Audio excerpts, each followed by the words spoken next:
We'll start off with this, and it's to do with the peopling of the Americas. This is, of course, a sensational headline from the Daily Mail, where Aborigines the first Americans. But actually, the science behind this is even more sensational than the headlines. There's evidence for two founding populations of the Americas, and one of those founding populations didn't come this way. They crossed the Pacific Ocean. There is a strong genetic connection between indigenous Australians and Papuans and certain tribes in the Amazon rainforest. And that genetic connection is not found anywhere in North America. It's only found in South America and in Australasia. And furthermore, it's very ancient. A study published in Cell in 2018 examined skeletons from Lagoa Santa in Brazil dated to 10,400 years ago, and they contained this anomalous genetic signal. That tells us that people were coming from right across the Pacific Ocean to the Americas at least 10,500 years ago. We don't know how much older it goes before that. And of course, the mainstream is trying to say, no, they must have got there some other way. They couldn't possibly have sailed across the Pacific Ocean. It was a long-held view of geneticists that there was a single common, pretty recent origin for Native Americans as migrants across the so-called Bering land bridge when the Bering Straits were dry land. But this view is beginning to fall apart. The whole ice-free corridor idea is so full of problems that it's really no longer standing on its feet. As well as this connection between Australasia and South America, also being challenged is the long-established view of when and how the Americas were first peopled. And it's this Australasian DNA is very odd because if the conventional view of the peopling of the Americas were correct, we would expect to find some remnants of that genetic signal in North America and in Central America, but we don't. We only find it in South America and in Australasia. And I talked to Eske Willerslev in March 2018. He's one of the world's leading geneticists, and he admitted nobody has got a good explanation for this Australo-Melanesian signal. And he did accept that the simplest explanation was that someone holding this signal comes into the Americas, not through Beringia, but crossing into South America across the ocean. Based purely on the genetic data, this is the most parsimonious explanation, but it doesn't make practical sense. And I asked him, why doesn't it make practical sense? And he says, because archaeologists tell me that nobody crossed the Pacific Ocean at that time. Well, that's not good enough, because the genetic evidence says that somebody did. He's relying, I think, too much on the fixed archaeological dogma about the peopling of the Americas, a dogma that again and again has been proved wrong. This is Blackwater Draw. This is the original Clovis site. The first inhabitants of the Americas for a long time thought to be a culture called the Clovis culture. Why are they called the Clovis culture? Because the archaeologists could get beer in Clovis when they were working at Blackwater Draw. They couldn't get it at the Blackwater Draw. Intact and broken Clovis points. They're a very distinctive culture. I've shown you this picture of the Eloise mammoth being draped in the black mat full of those impact proxies. And now the questions are beginning to be asked. Here's new scientists that they're admitting that the established view for so long was that some 13,000 years ago, a group of people from Asia walked across a land bridge that connected Siberia to Alaska and headed south, the so-called Clovis culture. Well, there have been archaeologists who have reacted to this notion of Clovis first, that there were no human beings in America before 13,000 years ago. And one of the bravest is Jacques Cinq-Mars. And Jacques Cinq-Mars excavated Bluefish Caves in the Yukon, and he found evidence that human beings had been present there more than 20,000 years earlier, well before Clovis. Instead of his new discoveries at Bluefish Caves leading archaeologists to readjust their view about the peopling of the Americas. Instead of that happening, instead of saying, let's think about this, maybe we were wrong. What happened was that Jacques Cinq-Mars had his life ruined by fellow archaeologists. They turned on him like a pack of hyenas. They utterly destroyed him. They destroyed his morale. They destroyed his career. Research funding was withdrawn from him. He was blacklisted. He was just cut out completely. Colleagues would pass him in the corridors of the university and they would turn their faces away from him and not look at him. That's when you begin to realize with archaeology we're dealing with something like a dogmatic religion rather than with something that should properly be called a science. It was a brutal experience, something it's now being admitted, this is even Smithsonian are admitting it. It was a brutal experience, something that Cinq-Mars once likened to the Spanish Inquisition. And audiences paid little heed to his presentation. Other researchers listened politely, then questioned his competence. The result was always the same. When Jacques proposed that Bluefish Caves was 24,000 years old, it was not accepted. Well, it's accepted now because Bluefish Caves have been thoroughly re-excavated. It's been published, and Bluefish Caves does indeed have absolutely incontrovertible evidence of human beings present there 24,000 years ago. Jacques Cinq-Mars was right all along, but the establishment turned upon him and destroyed him as an individual because he was saying something that they didn't agree with. Years later, they were forced to step back from that position. But they still don't want the Americas to have been peopled a very long time ago. There's still this tendency to say it must have been recent. You know, this is the questions asked. Did archaeologists in the mainstream marginalize dissenting voices on this key issue? What was the impact on North American archaeology? This is Tom Dillehay. He was another who suffered the vicious attacks of the establishment. He's pretty polite about what happened to him.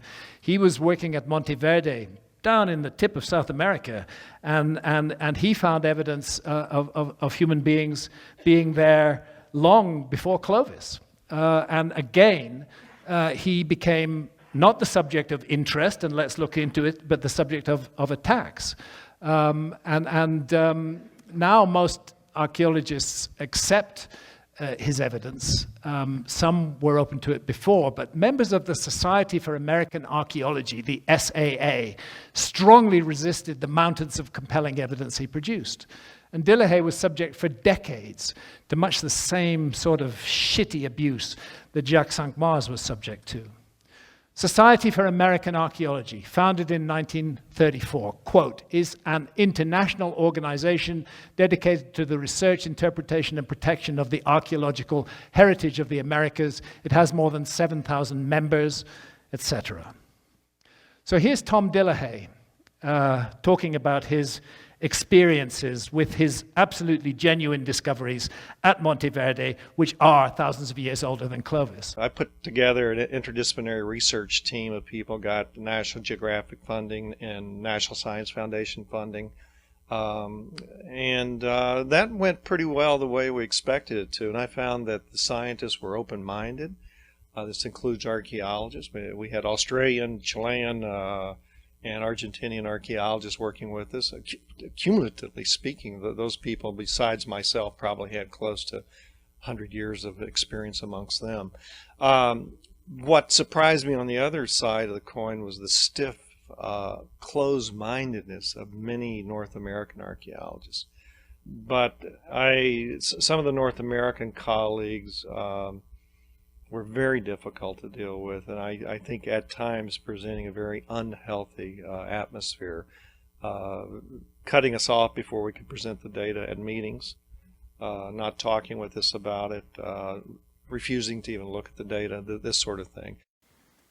So now we know that the Clovis was certainly not first, that the Americas have been populated for a very long time. These fossilized footprints from New Mexico go back maybe as much as 23,000 years. Al Goodyear's research at the University of South Carolina finding evidence at Topper of human beings being there 50,000 years ago. Al told me that he had to work against the dogma. The dogma was that there's no point, you know, in archaeology, deeper is older. The shallower it is, the younger it is. And he was being told by all colleagues as he was excavating Topper, there is no point in digging below the Clovis layer because there's nothing there. He dug anyway, and there was something there. Evidence of human beings going back 50,000 years. Needless to say, he suffered a great deal of hostility as a result of that. But I visited Topper with him, and he showed me how they'd gone down below the Clovis level. You can see it there, and what they'd found down there. And then this 130,000-year-old archaeological site in Southern California, published in Nature. I mean, this is serious. Steve Holan, Thomas Desmarais, and others. This is in San Diego.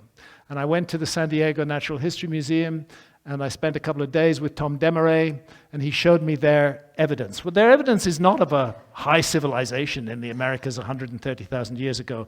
The evidence is of the presence of humans. And what they found was mastodon bones which had been deliberately fractured using tools to extract the marrow from the bones. And needless to say, suggesting that human beings had been in the Americas for 10 times as long as Clovis brought down a thunder of attacks upon Tom Desmarais and his team. But they've stayed solid. The critics attacked the study that rewrote the human arrival. Debate heats up. But they have published responses to all of those criticisms. It's an ongoing fight. I am pretty sure we're going to find that human beings have been in the Americas for longer than there were human beings in Europe. I think we're going to find that out. And the evidence of the San Diego research is already proving that. So the Younger Dryas impact hypothesis, we've been talking about that. And we've been talking about the unprincipled attacks upon it by certain scientists who just keep on attacking it. And here's Apocalypse by Mark Boslow. Mark Boslow is one of those scientists who constantly attacks the Younger Dryas impact hypothesis. And what he's got here, comment on this, Graham Hancock is a charlatan and fraud. The Younger Dryas impact hypothesis has been widely debunked by experts from multiple academic fields. If you want to learn about work done by actual academics in related fields, then you should follow K.U. Hoops, that's John Hoops, another horrible creature, and Mark Boslow. Actually, as Alan said, the number of people who are launching these attacks on the Younger Dryas impact hypothesis is very small, but they are extremely vocal, and they're bullies, and they bully other scientists into following them along without even necessarily verbally agreeing with them. Again, we've had the responses to these critiques, which I've talked about earlier.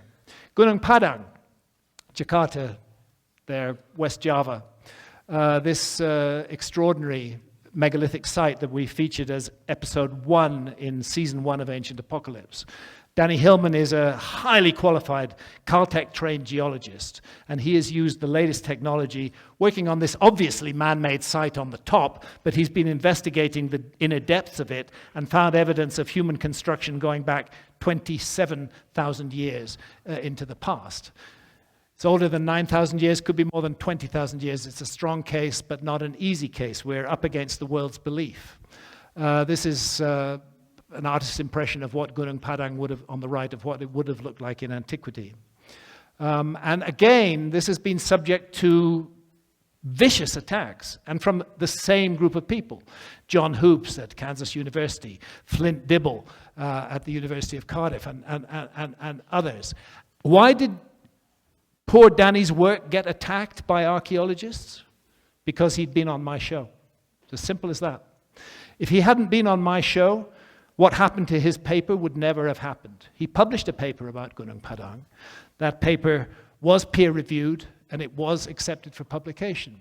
But then the Flint Dibbles and the John Hoops started to come in and spread all kinds of shit over all of this, and we get press articles. Really, really weak experts attack claim that Indonesia's site is world's oldest building. And you know, it goes on. Here is Flint Dibble claiming that there's nothing at all to see at Gunung Padang, and we shouldn't waste our time on it. And Flint has caused a lot of trouble for Danny. Here's Danny, just a few words. And a reporter called me and asking me, do you know there's an investigation on your paper? I said, no. And they showed me the articles, and I'm just surprised. Oh my God. So what happened? Flint Dibble and Ken Farley decided that they didn't like what your paper was implying, and so they were going to attack it. Flint Dibble and Ken Farley first appears on that articles by Danny Lewis in Nature. So that's two archaeologists is being become our opponents in the mass media. Has he ever been to Indonesia, do you know? No, he haven't. So he's never seen the site? No, it's always back to the comments by Flint Dibble, the archaeologist. So it's become like the front opponent of our paper. So here he is. He managed to get Danny's paper retracted. He brought archaeologists to put pressure on the journal, and eventually they crumbled under that pressure and they retracted the paper.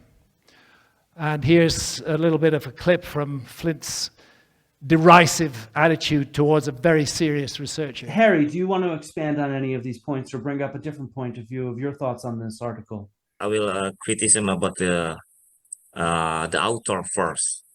Okay. If you see the authors is there is a Danny Hillman, and the others is you can see only one, the archaeologist. Who is the archaeologist? The one archaeologist? Archaeologist is the Ali only Akbar. the Ali Akbar. Okay. Ali Akbar. So it's And everyone else only is, Ali Akbar. yeah. Mm-hmm. 11 is the geologist. All the geography and the geologist. It's not the archaeologist. Wait, they have one sentence. They say, on top of this buried, decayed rock mass, a unique stone artifact resembling a traditional Sundanese dagger called Kujang stone was discovered. That is all they say. Is that how you identify artifacts? In Indonesia, denied of the oldest pyramid. So I think it's only Ali Akbar who support him for this one. He's the only one. There's only one that supports The only him. one. I think, Wow. because I don't find the any person. And the Graham Hancock too is a circle of the pseudo science for me.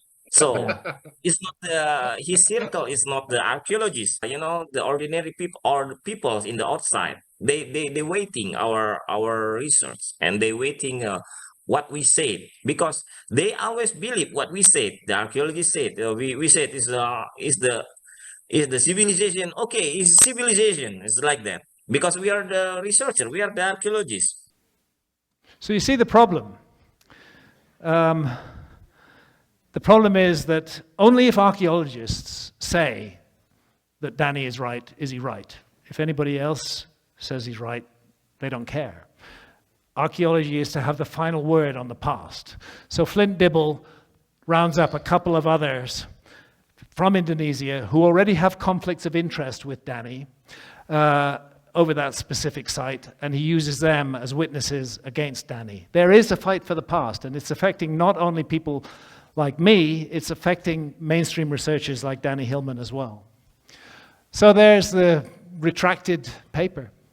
And we've published Danny's response to that on my website. It's there in great depth.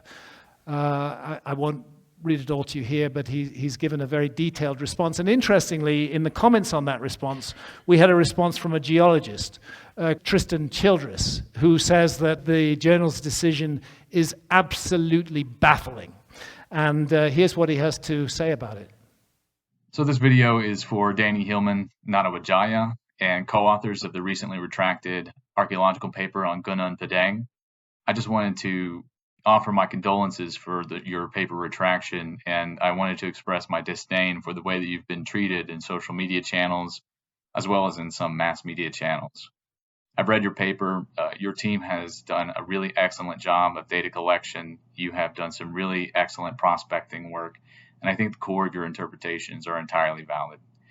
And so for a journal to retract your paper solely on the basis of disagreement from what I have to assume are a handful of heavyweights within your realm is highly unusual. And I think it shows poor form on the part of the journal, and that they probably caved to pressure from people that didn't like your interpretations. So anyway, I hope that you guys continue your work there. I hope you can keep collecting data, keep digging, and I hope that you intend to republish. So keep up the good work, guys. That's the kind of scientist we need, you know?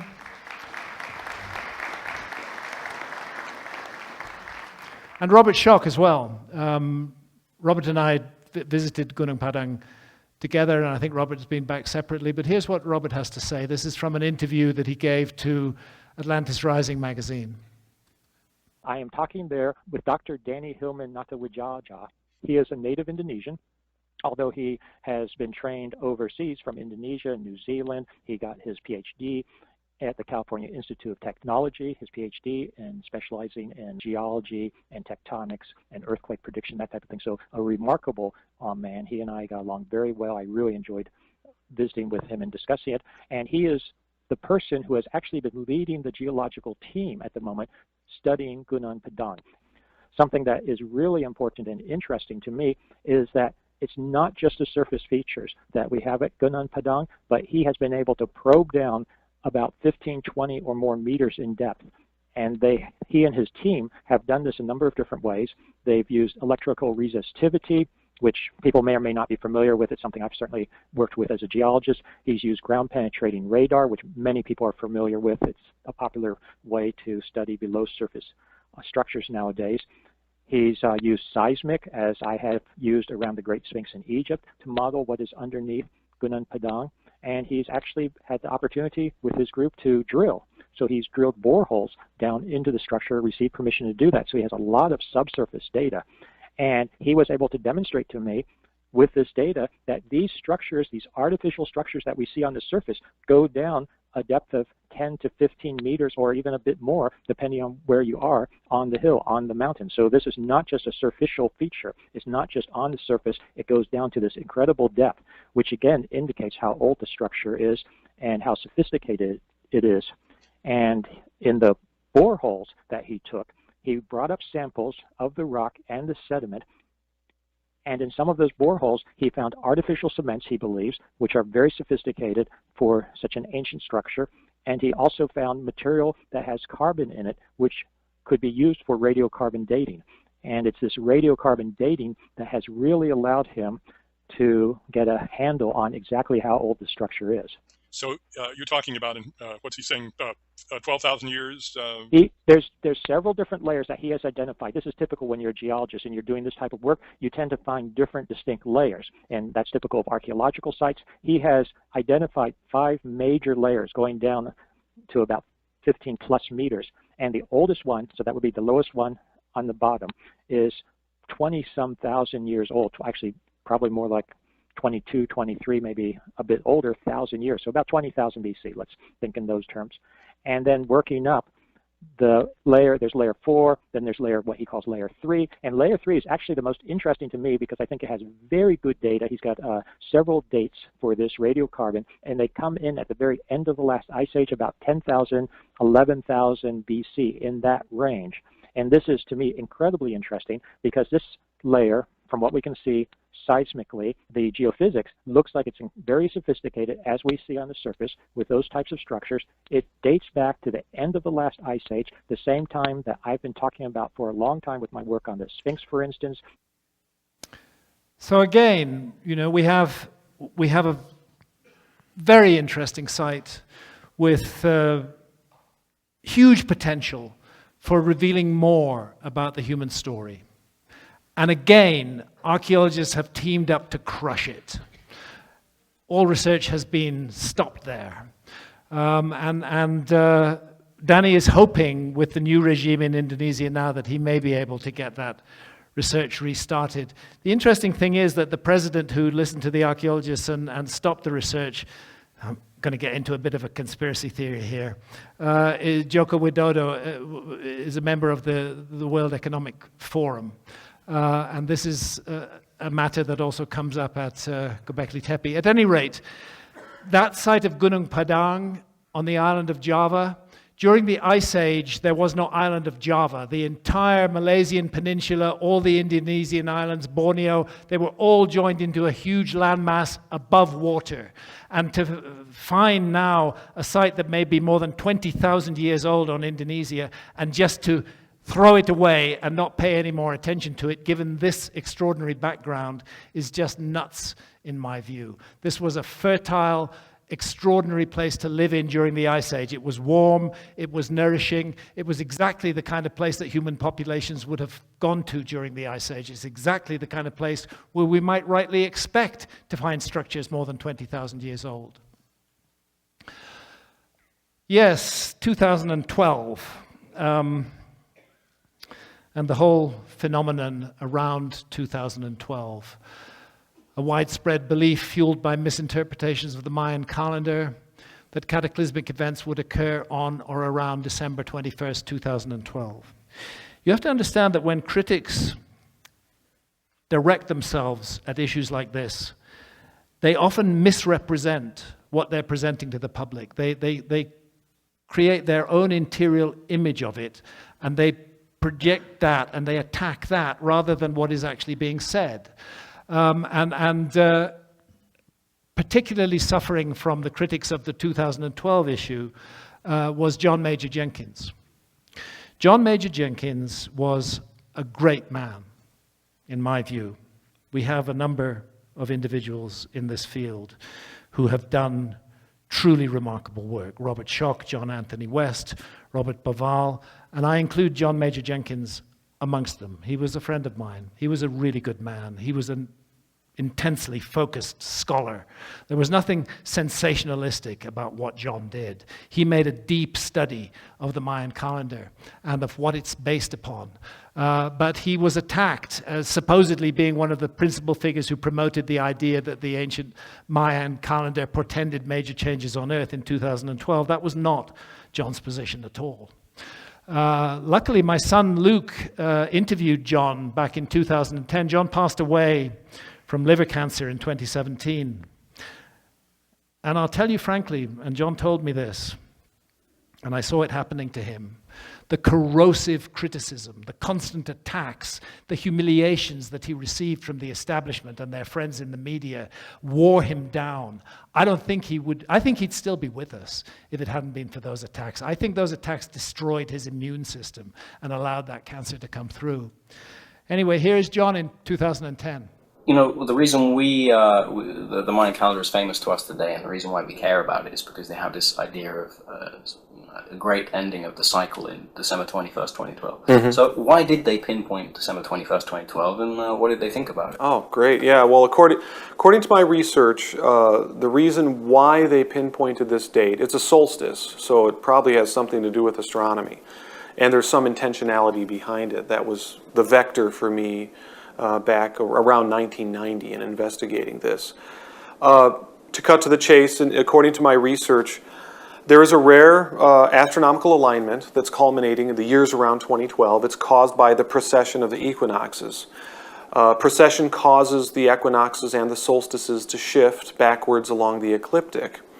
And in the years around 2012, the position of the December solstice will be lined up with the bright band of the Milky Way, specifically a part that is visible to the naked eye astronomers called the dark rift. So the galactic alignment is the alignment of the December solstice sun with the dark rift in the Milky Way. And this is a fact of astronomy that happens in the years around 2012.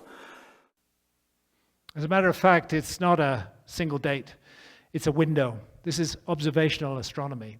And that window is about 72 years wide, about 1 degree of precession wide, rounded up to 80 years. So again, precession is involved, and John is telling us, notice the phenomenon of precession is causing the position of the December solstice sun to converge with the creation place, this central bulge in the Milky Way. And he draws his data from Izapa, Chiapas in Mexico.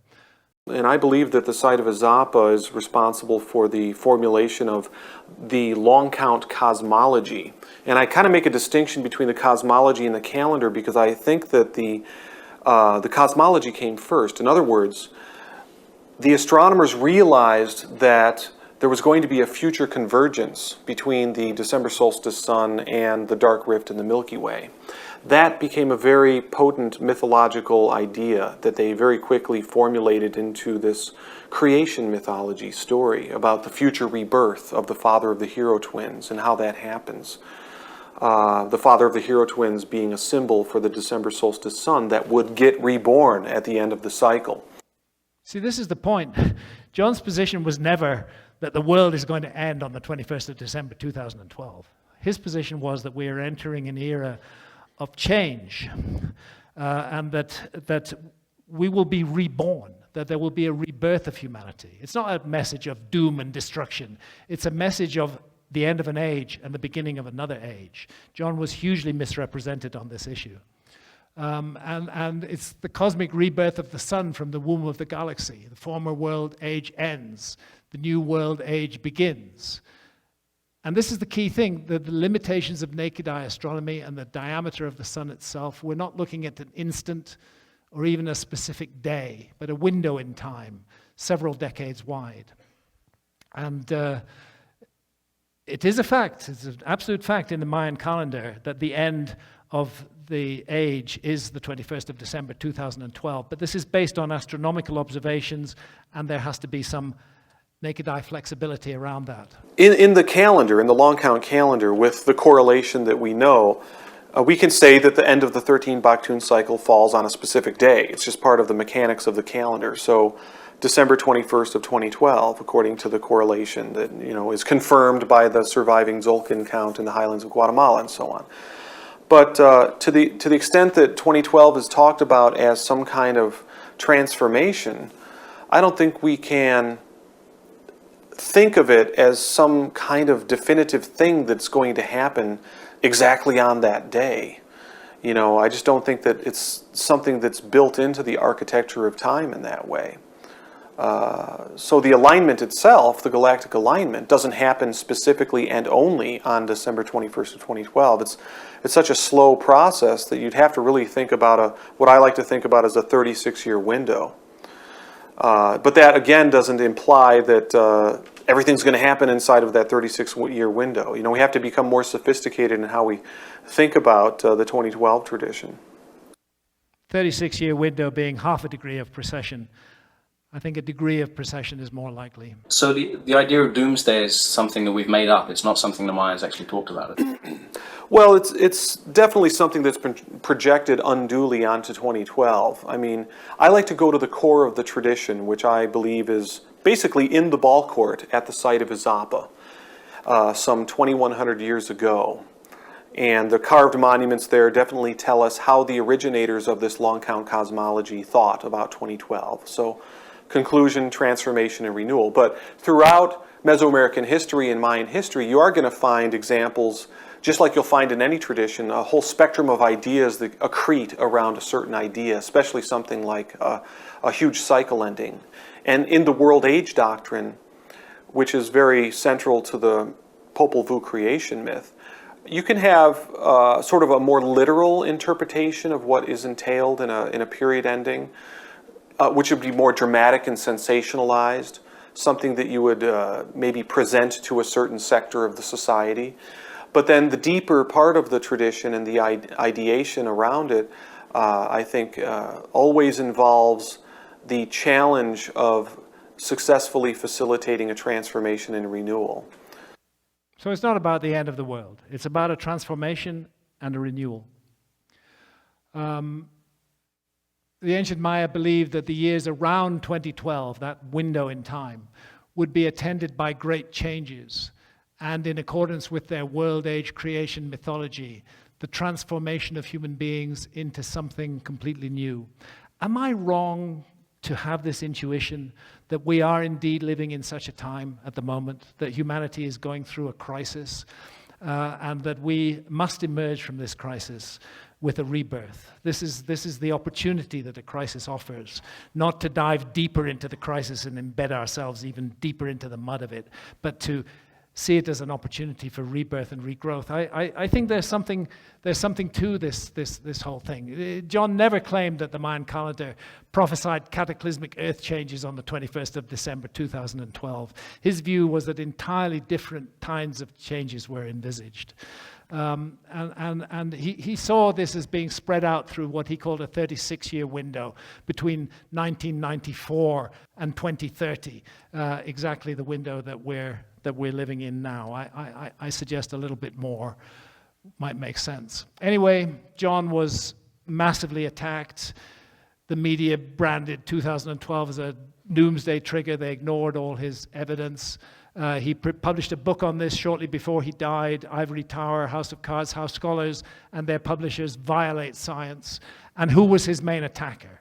John Hoops from the University of Kansas. John Hoops, who is hand in glove with Flint Dibble, who selectively cherry-picked the things that John had stated and used them in attacks on him. I'm not going to go through this here, but John Hoops was constantly misrepresenting John Major Jenkins' work, fishing for useful bits of personal history, and possibly jealous. Every scholar wants their work to be read by millions and to make a breakthrough contribution, but few actually do. It's unacceptable to them when an outsider does this, one who doesn't swallow goldfish at fraternity hazing parties, or worse, and who didn't go into debt paying the piper through years of boring classes. They engage in vague citation practices, insinuations of unscientific methods, guilt by association constructs, and assertions that are not verifiable and are not supported by the source they cite. And indeed, when challenged on this, they don't respond to the challenge. They create another challenge in their minds and respond to that. Speaking of John Hoops here, John Major Jenkins, in that last book of his, said he circularly tries to legitimize his flawed ideas by citing Wikipedia entries he himself has helped to craft. He often just makes baseless assertions of a damaging nature regarding living authors. And here's Wikipedia still sticking that pseudoscientific researcher on John Major Jenkins, who was a dedicated, thorough, excellent researcher. Well, they stick the same label on me. Pseudoscientific ideas about ancient civilizations. And lo and behold, John Hoops has put himself forward as the person who the media must contact in order to tell them the truth about the horrible Graham Hancock and his awful ideas. So he puts himself out to comment on ancient apocalypse. And he said he's available to comment on how pseudo-archaeology and Hancock's writings align with and reinforce white supremacist dogma. My goodness, I mean, whenever you start hearing words like this being applied, you realize that somebody is trying to cancel you. Archaeologists and experts say that the series presents pseudo-scientific claims, cherry picks. Hancock's complaints about mainstream archaeology is one-sided, evocative of conspiracy theories. This is another part of the language of cancellation, is call something a conspiracy theory. Keep calling it that, and you hope that the theory will go away. Oh dear, there, look what's on his desk. I mean, the sign and the seal, talisman, magician of the gods. The guy is obsessed with me. He's been following my research for 30 years. It's like having a very ugly, very weird stalker following me around through time. And he terms my milieu the cultic milieu of conspiracy theory, which once embraced opens the door to such real-world dangers as vaccination conspiracies and climate change and election denial. God, these people. So here's the Society for American Archaeology, with its 7,000 members, of whom one is John Hoops. And John Hoops played a role in the writing of this open letter to Netflix. They wrote to Netflix a few days after season 1 was launched to express their concern about the series. because it publicly disparages archaeologists and devalues the archaeological profession. For these reasons, we call upon both Netflix and ITN Productions, that's the production company that made the show with me, to remove any labels that state or imply that this series is a factual documentary, and reclassify this series as science fiction. They wanted my series to be reclassified as science fiction. What a clever way if they'd pulled that off to get me cancelled. That way they couldn't be accused of actually demanding that the series be pulled off the air entirely, but at the same time, if Netflix had bowed to that pressure and had reclassified it as science fiction, it wouldn't have got any audience at all. So undoubtedly, the SAA was seeking to cancel me. And they claim they find no evidence for advanced global ice age civilization. I'm sorry, there's a lot of evidence, but it's not the kind of evidence that archaeologists like. Again, this science fiction demand. I responded to it in depth on my website. You can still find it there in my blog. I've taken every single point that they make and refuted those points. But you can see what happened. There was this massive media explosion. Fishy Netflix Atlantis show needs big pinch of salt, say archaeologists. Ancient Apocalypse is the most dangerous show on Netflix. I mean, you know, I'm looking at a possible alternative view of the past, and it's dangerous. It's dangerous. What the hell is going on there? And here, the most dangerous show on Netflix, it whispers to the conspiracy theorist in all of us. That word, conspiracy theorist, keeps on coming up again and again, and the annoyance and anger that the show is a hit, that it's being appreciated by audiences around the world. So there was a whole slew of articles, all picking up from John Hoops and Flint Dibble, attacking Ancient Apocalypse.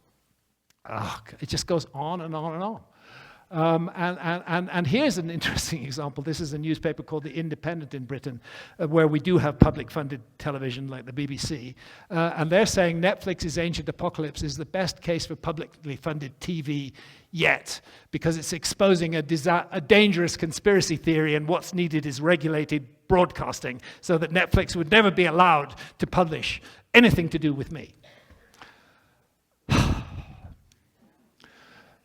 And then if they can't get it cancelled, which they didn't, and season 2 comes along, the next step is to mock it, to throw mockery at it. So any Ice Age telepaths out there? Please explain why Netflix is revisiting Ancient Apocalypse. 2 years earlier in that Guardian article, they'd asked, why is it even allowed? Who would be the person who allowed it or didn't allow it? I mean, what is going on here?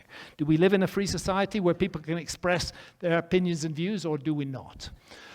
Flint Dibble, of course, got in on the act. I took on a pseudoscientist because misinformation about history too often goes unchallenged. And of course, there he is in the Society for American Archaeology, Archaeological Record, co-authoring an article with John Hoops.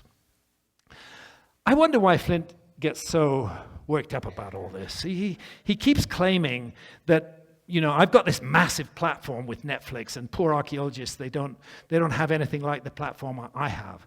And yet, in his own words, of course, he claimed that he put scare quotes around it, but he says that we live in a period with increasing distrust of scholars.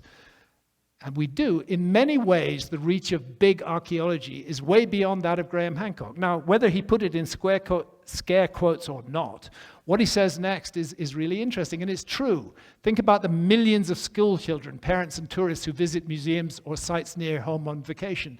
The numbers dwarf any reach that the fake archaeology entertainment business has. So he's telling us that he thinks archaeology does dominate human understanding of the past, and yet he's really upset by somebody else who suggests that there might be a different interpretation of the past. I just don't get it. I don't understand how those two frames of mind can be accommodated in the same brain, unless it's a kind of macho pissing contest kind of thing. This is the sort of stuff that Flint published afterwards, a picture of him slam dunking me, and yes, and then this. I forgot the most important point, the proof that I destroyed Graham Hancock. I mean, this is a pissing contest, isn't it? he lost fair and square to a real archaeologist. And then this, that my only response was to make it seem that he lied, a ridiculous and cheap ploy. And here he is with his team. There's Milo Rossi, Minute Man, and Stefan Milo and Bill Farley and Jason Colavito, World of Antiquity. They're all grouped together, determined to destroy any hint of disagreement with the mainstream view. And even when what they state publicly turns out actually to be a lie, archaeologists circle the wagons around them. They don't call them out for the lies, they rather protect them. And actually they gave Flint Dibble an award, the Occam Award, precisely for debating me on the Joe Rogan show. And laud him and appraise him and, hugely value him. The lie, here's Flint defining what a lie is: to make an untrue statement with intent to deceive, to create a false or misleading impression. And he says here, I've never called Graham Hancock a racist or white supremacist. There is nothing where I even insinuated it. This is a little extract from a video I've made fact-checking Flint Dibble. On 16th April 2024, during the debate itself, when Flint confidently proclaimed, I did not say that Graham reinforces white supremacist ideas. On the same day, however, he had arranged for an article that he had pre-written to be published in Sapiens Anthropology magazine, in which he states, Hancock and other pseudo-archaeologists center white Europeans as able creators, while chalking up the accomplishments of other peoples to outside influences, end quote. Which of Flint Dibble's two statements is true? The one made on the JRE, or the one in Sapiens Anthropology magazine? You see, I don't see how he can say, I've never suggested or said that Hancock's a white supremacist, and at the same time say that I center white Europeans as able creators while chalking up the accomplishments of other peoples to outside influences. As a matter of fact, I've never written about white Europeans in any of my books or talked about them. I've never seen Europe as a likely place to look for a lost civilization of the Ice Age. Why? Because Europe was a frozen wilderness during the Ice Age. It was the last place that anybody would have wanted to live. The place to look for a lost civilization is down near the tropics and the equator. That would have been the nurturing territory during the Ice Age. So I've never said anything about white Europeans being able creators. But Flint says I said that, and he lies. That is a lie. That is a straightforward lie, according to his definition. And then, secondly, they keep saying that I said I had no evidence. For example, on 4th May 2024, interviewed by Indy 100 for an article modestly titled, How I Took on Joe Rogan and Graham Hancock and Won, Dibble had the following to say. Quote, I'll be optimistic and say that I won, Dibble laughed, noting that a quarter of the way through their discussion, at 1 hour 27 minutes to be precise, Hancock clearly admitted that there is at present no evidence for an advanced civilization. On X on 20th June 2024, Dibble doubled down on his claim that I had admitted there is no evidence for my proposed lost civilization of the Ice Age.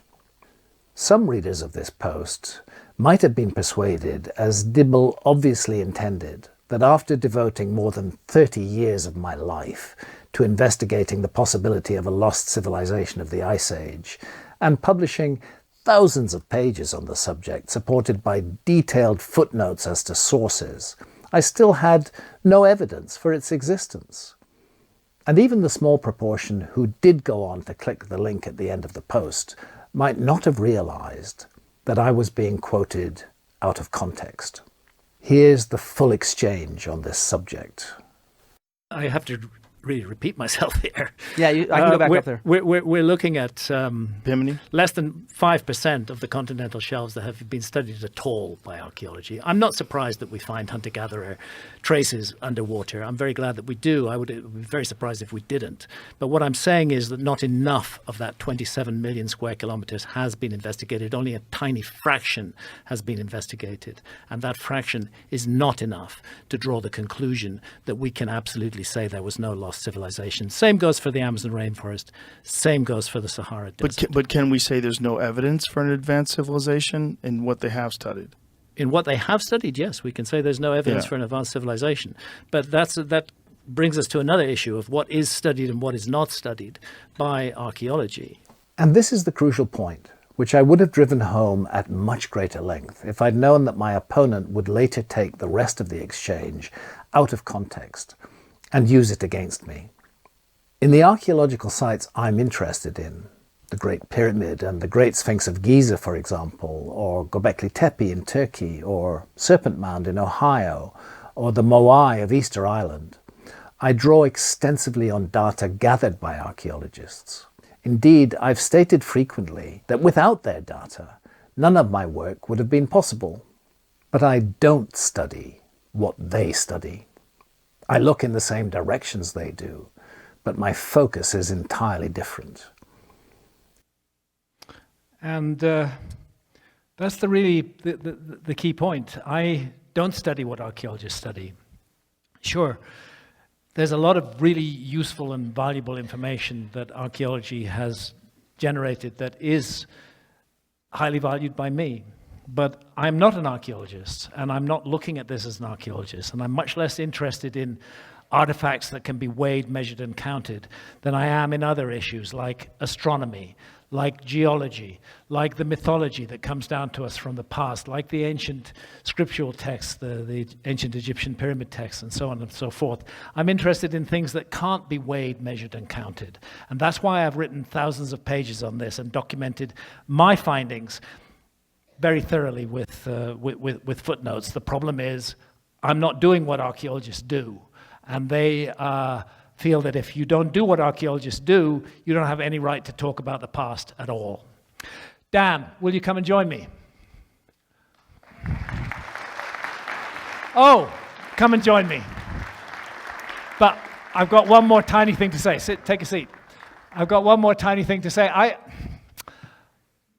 get this, I don't know, I get this on my Google alerts or something, the Lionel Nation. But normally I ignore what he says, but this was an interesting piece. He talked about the context behind the assassination of John F. Kennedy and the feeling that the Warren Commission was under heavy fire. This growing skepticism alarmed the CIA as maintaining public confidence in government institutions was a key priority during the Cold War. So they drafted a document outlining a strategy to suppress alternative narratives. And that document involved constantly using the word conspiracy theory against alternative narratives and suggesting that the people proposing the views that ran contrary to the mainstream were only doing it for financial reasons. So conspiracy theory became associated with irrational paranoia. And again, these same words are being thrown at me as though I don't know what the conspiracy is. I never really felt that there was a conspiracy involving archaeologists, but I'm beginning to now. And again, this sort of thing, the most dangerous show, the conspiracy, the need to have regulated television so that ideas like mine can't get out. It's interesting that the same media assets that were used by the CIA on the Nixon issue are being used, on the Kennedy issue are being used against alternative archaeology. So I'm not saying it's a conspiracy, but we shall see. So, Dan has become a dear friend in the last year. Dan runs a most unusual YouTube channel called Dedunking. And I urge everybody in this room subscribe to Dedunking because Dan is doing really important work. Dan is not on one side or the other. He's going to dedunk or debunk anything that seems like bullshit to him. But I have to say that you've been finding a lot of bullshit in the mainstream position. Tell us about yourself, Dan. Tell us about your channel. Tell us about how you got into this. Well, thank you. First of all, Graham, I really want to thank you for having me here. This is quite the honor. I've been following you for a long time. I pre-ordered Fingerprints of the Gods because I'd read Sign of the Seal already. Great. So that's how I got into this. I'd been into this since kind of day one from your work. When I made my first videos, I was surprised that people that were debunking ancient apocalypse had basically, it looked like they didn't really know what your position was. They'd manufactured this kind of bullshit straw man, and they were just tilting at windmills. And so I started making videos to address that, and slowly over time, by the time of the debate, Flint really, in front of millions of people, he just openly lied. It wasn't mistakes. It wasn't at times, like when Joe pressed him on the racism thing, he's squirming. That's not manufactured. But putting a graph on the screen and saying, well, that there was no metallurgy 12,000 years ago, but the graph only goes back 6,000 years. It's like, oh, dude, this is smoke and mirrors. Yeah. This is so I love science. I don't just love science in the fact that I like the knowledge that we get and that it's fun to watch NOVA. Like Carl Sagan said, science is more than a body of knowledge, it's a way of thinking. It's a way of skeptically interrogating the universe. And it frustrates me because the debunking community, the debunking industry, as you so rightfully call it, is really, they just manufacture kind of this bullshit pseudo-scientific position in order to sell a fake bill of goods. I can prove a negative. And basically, at the end of the day, you ask a question, and they're like, I can prove that's wrong. How can you prove that? How can you prove that something didn't exist? I mean, none of us know what happened 20,000 years ago, right?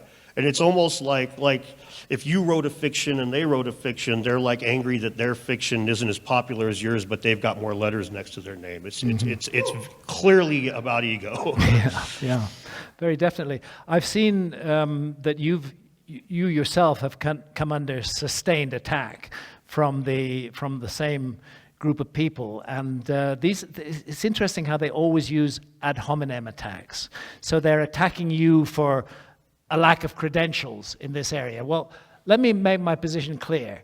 Credentials don't matter a damn. Credentials are not important. They are not important. It is the life work of the person that is important. I don't care what letters somebody's got after their name.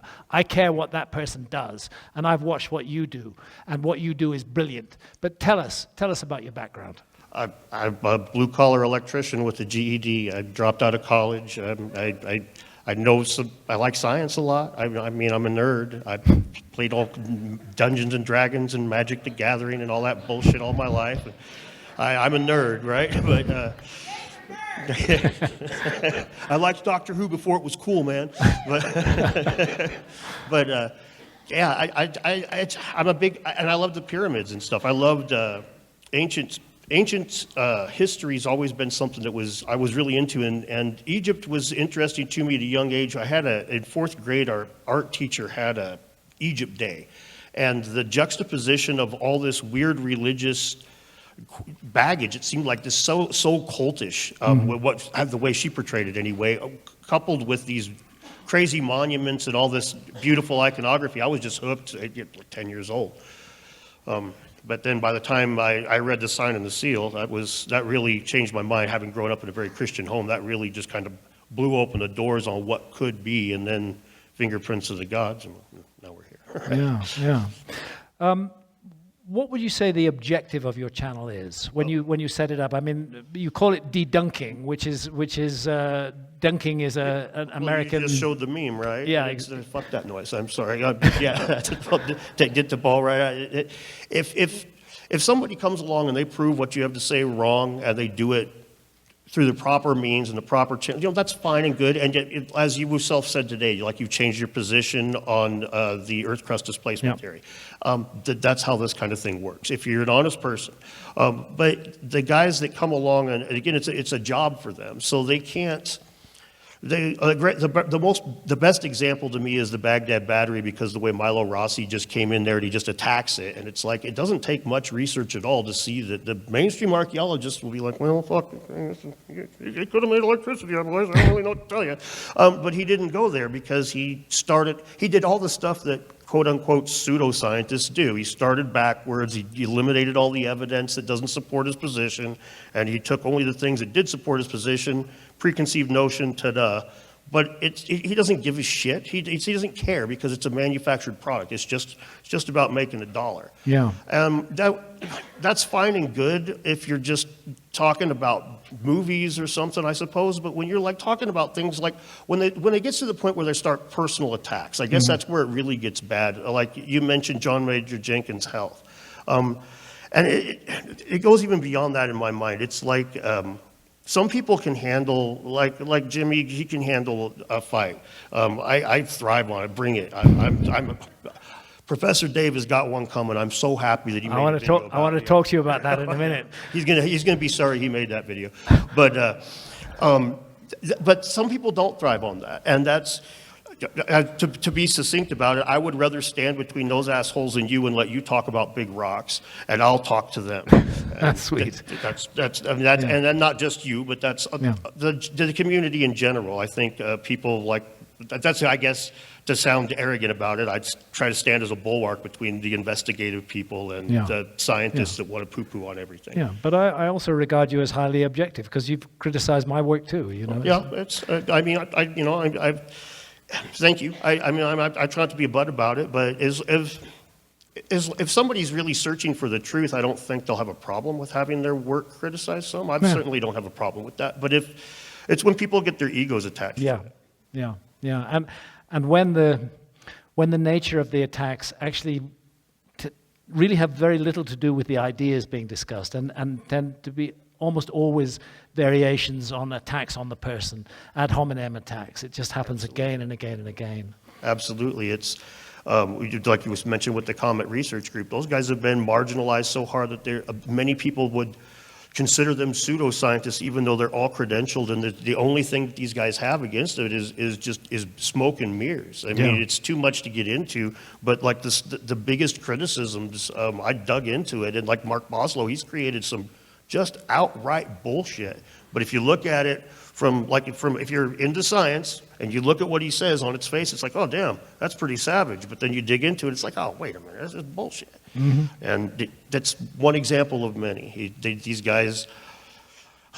I'm not really sure if it's. I tend to not think it's a conspiracy as much as it's just like human ego and just like one-upsmanship. But man, these guys are just hell-bent on not being wrong, especially not being wrong to somebody without the right letters next to their name. Oh my God, that's unthinkable. Yes, yeah, definitely. I mean, you've yourself come under increasing attack, and you mentioned this, what's he called, Professor? Professor Dave, yes. Professor Dave. There's a new video out attacking me and you and Jimmy Corsetti, right? Correct. And the videos, I haven't watched all of it yet. I've looked at bits of it. It's really disgusting in every possible way. But it reminds me of the earlier video that was done by Mini Minuteman Milo Rossi when Ancient Apocalypse was first released. It's made me realize that out there on the internet is a class of parasite. And that class of parasite looks for people who have got some level of recognition, who have perhaps large numbers of followers, who've become prominent in some way. And then the technique is to attack that person in every possible way you can, to insult them, to try to humiliate them. And this is what draws in audiences, and the audiences draw in money, and these parasites collect the money as a result of doing that. I don't think their heart's in it. I don't think that they really feel that passionately, that strongly, that the people they're attacking are wrong. I just think they see a money-making opportunity. Absolutely. I mean, one of the best barometers for that, in my opinion, can be seen in the UFO community right now, when you've got the same United States federal government that professional skeptics have been citing for the last 30, 40 years, saying, well, you know, here's some stuff that we heard. And so these guys are out there now saying that, well, I know how to read the radar better than pilots, and I don't trust the United States government anymore. And the professional skeptic they have to keep playing the same tune no matter which direction the drummer runs. Yeah. They've just got to keep playing that same tune. And it's really frustrating when it comes to these things, because situations like with you where it almost becomes like a gish gallop. If they can get Graham Hancock to spend enough time fighting with the Flint Dibbles, then we don't get Ancient Apocalypse Season 3. Yeah. And so, Yeah. fuck those guys. Sorry. Sorry. It's very much about that. Now, the new video, which is attacking you and attacking me and attacking Jimmy Corsetti, have you had a chance to look at the whole thing yet? I haven't watched the whole thing. I've thankfully got followers that send me the appropriate clips, so I just watch bits and pieces. Yeah, yeah. What's your overall estimation of that at this point? Oh, well, I mean, he's clearly off his rocker with a lot of this stuff. He hasn't done, he listened to Flint Dibble, which is going to make the video really easy because when I respond to it, because once again, listening to Flint Dibble is a great way to put your foot in your mouth. He just misinformed the guy. Yeah. And then, I mean, one of the best examples of how off Professor Dave was if this is what's going to pass a scientific discourse and Professor Dave explaining, I don't even know where we're at nowadays. His words about the racism thing is just like, you know, it just is racist. You know, Atlantis hunting just is. Yeah. Well, okay, cool. Look at the trees, man. God must be. Look at the pyramid. Must be made by aliens. Just is. It's like, man, that ain't an argument, dude. That's just. Yeah. And this guy, of course, isn't a professor. No, he's just some guy. He's just a YouTuber. He's actually a fraud, well, yeah. Presenting himself to be something that he isn't, and at the same time projecting his own fraudulence onto others and accusing them of being frauds. And he's a nasty one, man. I mean, yeah. I can get ugly, but that guy is he is mean. It's quite offensive to the ear. The thing that disturbs me isn't so much that. I understand people with very negative outlooks who are just looking to make money. I get that. What bothers me about it is the way that the academic community circles the wagons around these people, both in the case of Milo Rossi, Minuteman, and now in the case of this so-called Professor Dave, and in the case of Flint Dibble, it's been shown that he's stated things that were not true, and he used those deliberately in the debate. A responsible profession would not allow its members to lie publicly in that way. A responsible profession would step in and say, actually, this is bad for the whole profession. But that's not happened in archaeology. Again and again, they circle the wagons around him. And even people who aren't archaeologists seem to be so afraid of the power of the archaeological lobby that they circle the wagons too. And I want you to talk a little bit about your encounter with Peter Neff, the Ice Age scientist. Yeah, the ice core specialist. The ice core specialist, and Flint Dibble's comments about ice cores. Tell us a bit about that. That was frustrating. Okay, so Dr. Peter Neff is one of the very few ice core specialists on the planet. He goes and collects ice core data. He's qualified to take it to a lab. He's got TikTok stuff and whatnot. He generally speaking is one of the non-political sciencey types on the internet. I reached out to him to make sure that I had my ducks in a row because what Flint had said about the metallurgy, when he put the wrong graph up there, I smelt the rotten. Something's rotten. So I wanted to make sure I had my info right. So I talked to this Dr. Neff guy. Spends an hour with me on Zoom, gives me all the information, and I portray them basically in a nutshell. If they find lead in an ice core and they don't have an archaeological site to associate with it, they won't call it human-made lead. So what Flint said was basically bullshit because they will never say that there was metallurgy, no matter how much lead they find, unless they find an archaeological site to go along with it. So that's what I was trying to make sure with Dr. Neff. So Dr. Neff tells me that's right. I put it in a video. Flint reaches out to him, and immediately he waffles. He doesn't waffle enough to where he just says he doesn't completely agree with what I say. He's vague about it. and then leaves it at that and asks me to please never utter his name again, which I haven't until now. But I saw the exchange. Basically, Flint scared him off. Completely. And I don't he understand said, "What did he why say? cared." This guy? Do you know this guy is a pseudoscientist or something like that?" Yeah, he even said, and this is one thing that was really infuriating, because I had communicated with Flint quite a bit before this, and he knew that I'm not a big fan of ancient high technology, and I certainly don't believe in Ice Age metallurgy. Yeah. So when he told Dr. Neff, he said, be careful, this guy's asking that question to prove of ancient high technology. He knew that was a lie. Yeah. And he had no problem saying it in order to scorch the earth so that I couldn't talk to a scientist. Yeah. In order to, and let me be real clear about this. Flint, Dan Fallu, a bunch of these assholes, if you talk to them on Twitter, they will still tell you right now the wrong things about metallurgy and how they determine metallurgy in the Ice Age. They will lie to their science educators. They will lie to the public about the science in order to save Flint Dibble's face. It is, as a guy who's really into science, it's like I've got traitors in my camp. It's infuriating. Yeah. What do you think is the way forward from here? We live in a world that's very divided right now. There's lots of divisions. Republicans, Democrats here in America, conservative and labor in Britain, Russia and Ukraine, whatever. I mean, we live in a divided, headbutting kind of world, and in a sense, what's happening in the realm of our studies of the past is a manifestation of that, of people just doing anything to destroy perceived enemies. Do you see a way forward? Is there some positive way out of this? I see a couple of things that need to happen. One, we kind of need to, we need to lance the boil. We needed to get it where, like you showed the person earlier lamenting that Ancient Apocalypse is allowed to be on Netflix, and this is why we need state-controlled TV. Well, you go back 40 years, you didn't see dumbasses like Flint Dibble putting their foot in their mouth and solely in the name of their field. You saw the Carl Sagans of the world.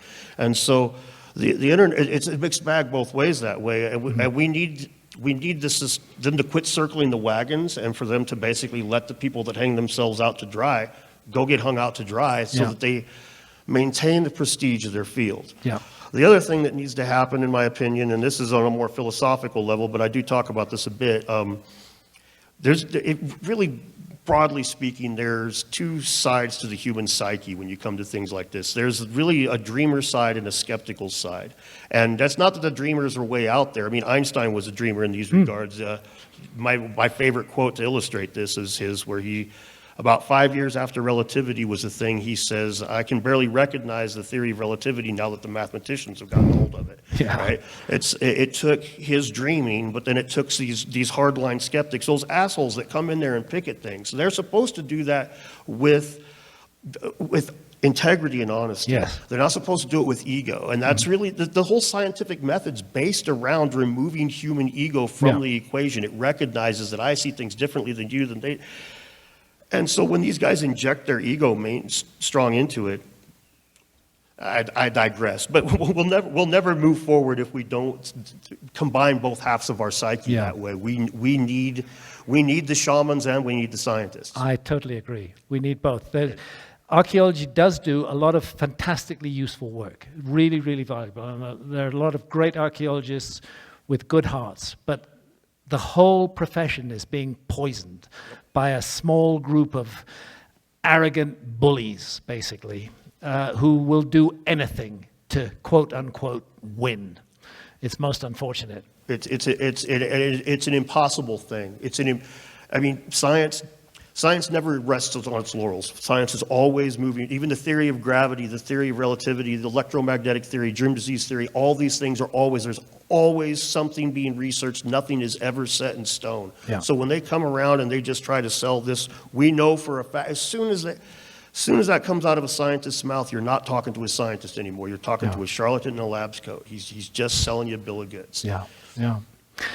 So when can we look forward to the Professor Dave video? As soon as I get back, it's next on the agenda. I was bummed that he released it so close to this trip. So I saw that you tweeted about it, that he'd built a nice pyre for himself. Well, I try not to endorse positions that I don't feel like I can die on that hill. It's going to take you a while to get me off of it anyway. There's nothing. Everything that I've seen that he said about me was misrepresentations, Yeah. straw man. And from what people have sent me, what he said about you and Jimmy was basically the same kind of thing. He's just off in the weeds, listening to what Flint has to say. Yeah. And you know, and when you, for an example of how off the rocker Flint can be, when you said that I'm not talking about this like really high technology, Flint's like, whoa, whoa, whoa, yeah, you are. Yeah, and he made a video going, yes, you are, because that's what we all know. That's what you mean, Graham. It's like, okay, erect the windmill and go back at tilting. Here we go. Yes, exactly, exactly. No, Real it's archaeology. Real archaeology, yeah, absolutely. Well, listen, Dan, I'm really glad that you're doing what you're doing. I think you've brought a fresh, new perspective into this field, which we badly needed. And more power to your elbow, and keep on going with it. Thank you. Thanks, Graham. Thank you.